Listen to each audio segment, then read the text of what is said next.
Waste Bengal जो Kolkata doctor को rape and murder रे ना सुप्रीम कोर्ट रो वेस्ट बंगाल सरकार को छाट ना वेस्ट बंगाल सरकार सपक्ष जाइथिबा कपिल सिब्बल वकील को चीफ जस्टिस केतोटी प्रश्न से प्रश्न उत्तर ये दे पारलानी आउ सीजाई गले शट अप कौन कौन प्रश्न पचारे मु कहूची ना आत्महत्या रूप देवाकू कहीं चेष्टा करागला जितेबाला जो ये जो घटना घटी से आपण जानी सरकार बा आमर मेडिकल कर्तृपक्ष और पुलिस डॉक्टर टीम सब मिसिकी से गोटे आत्महत्या रूप देवाकू चेष्टा करिकी घटनाटी को घोड़े देवाकू चेष्टा करथुले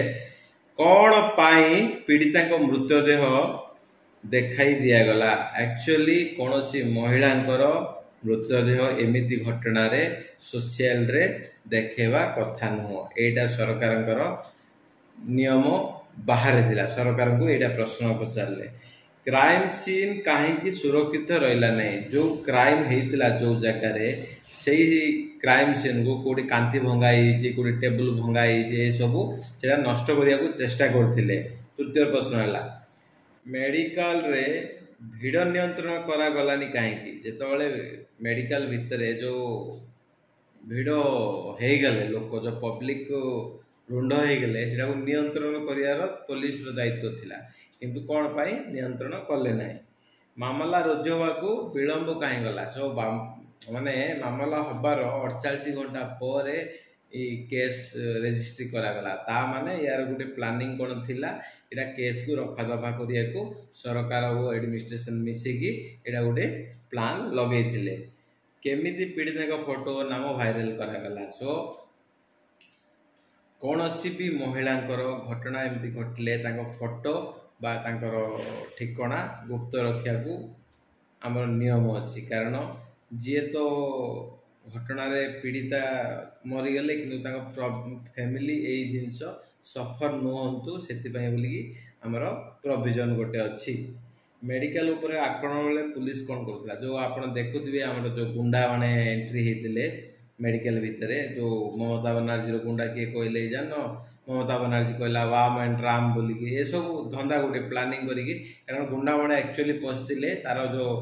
एविडेंस अच्छी से एविडेंस को नष्ट कर से आग दिन ही सीबीआई को तदंत करने को हैंड ओवर दिया केस तेणुक कौन किसी पाइजे बोलिकी नष्ट करने को गुंडा मैंने आसते किंतु से विशेष किसी सफल हेलेनी आउ से पुलिस मिली भगत ये सब घटना है एटा भी गोटे कथा ही सो गुरुवार सुधा स्टेटस रिपोर्ट दाखल करू बोली सीबीआई को ऑर्डर देले सोची माने चीफ जस्टिस कहले गुरुवार भितर ठीक अच्छे गुरुवार भितर माने केस को पूरा स्टडी करिकी गुरुवार भितर दबार अच्छे बोलिकी आमर supreme court CJI fully prepare order देले सो आपण माने जानथिबे कपिल सिब्बल गोटे भारत नामी दामी वकील जेतले आतंकवादी कसा पाई बोली मध्य राति 12 सुप्रीम कोर्ट खोल देते कारण आमर प्रोविजन से तैयार हिंदू होते न देखिकी फाँसी दे दियो किंतु अन्य कौन से धर्म होते ये सब ड्रामा लिखाई माइनॉरिटी ये सब बुझे ना आउ मुझा जानिया कपिल सिब्बल हिंदू मान प्रति केबे सुविधा है नांती कारण से सब बड़े माने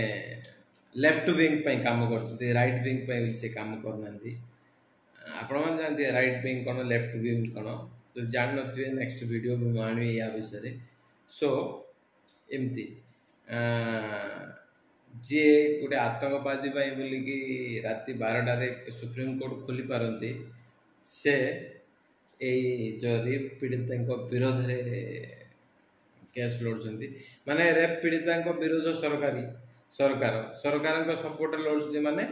से विरोध है सो वकील हिसाब तो ठीक अच्छी किंतु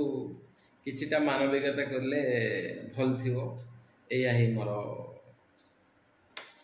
आशा। Thank you.